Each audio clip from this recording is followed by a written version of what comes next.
This could be Trump's worst mistake ever. Peter Bergen is CNN's national security analyst, a vice president at New America, and a professor of practice at Arizona State University. He is the editor of the Coronavirus Daily Brief and author of the new book Trump and His Generals, The Cost of Chaos. The opinions expressed here are his own. Read more opinion at CNN.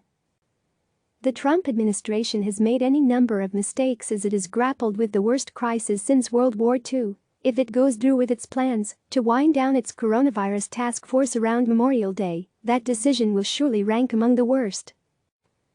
It's as if in 1942, 3 years before Germany was defeated, President Franklin Delano Roosevelt had said, "Gee, it's well past time to wrap up this tiresome war against the Nazis." The coronavirus task force has provided much-needed scientific and public health expertise to President Donald Trump, who generally places great store on the findings of his own gut rather than on the findings of experts. Trump, understandably, wants to change the narrative from fighting the virus to opening up the economy, but biology won't be so easily corralled.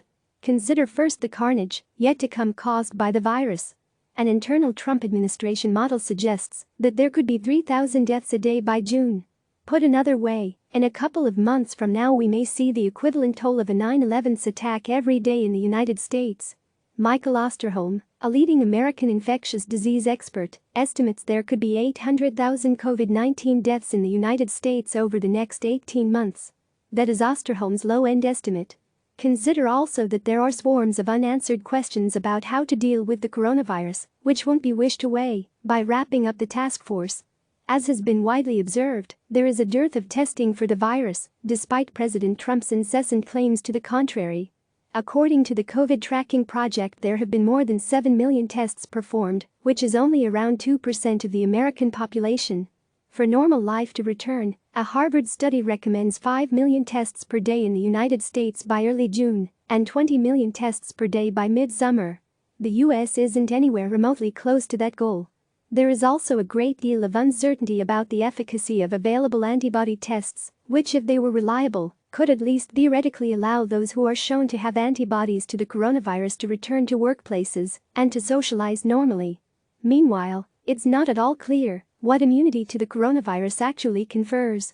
Last month, the World Health Organization warned that antibody tests showing that you have been exposed to the virus don't necessarily mean you can't be reinfected. And there is widespread agreement among scientists that there will be a second wave of infections in the fall.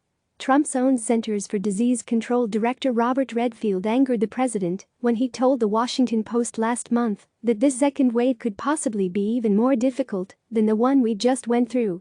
In Washington, D.C., a gaffe is sometimes defined as telling the truth in public. When Redfield was summoned to the White House to clear up his misquote in front of President Trump, Redfield instead doubled down and said that the second wave was going to be more difficult and potentially complicated. Then, what to make of supposed success stories such as the efficient authoritarian city-state of Singapore?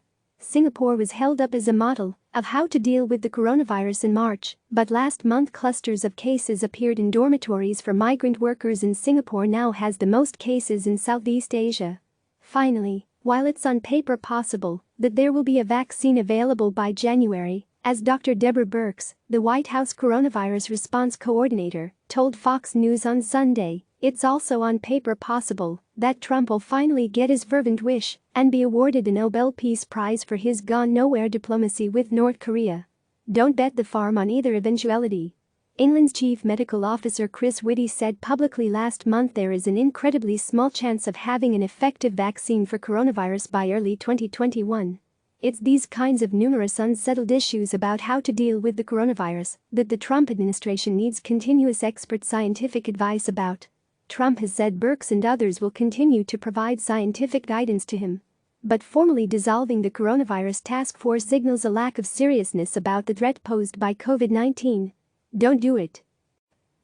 Click subscribe to receive the latest news.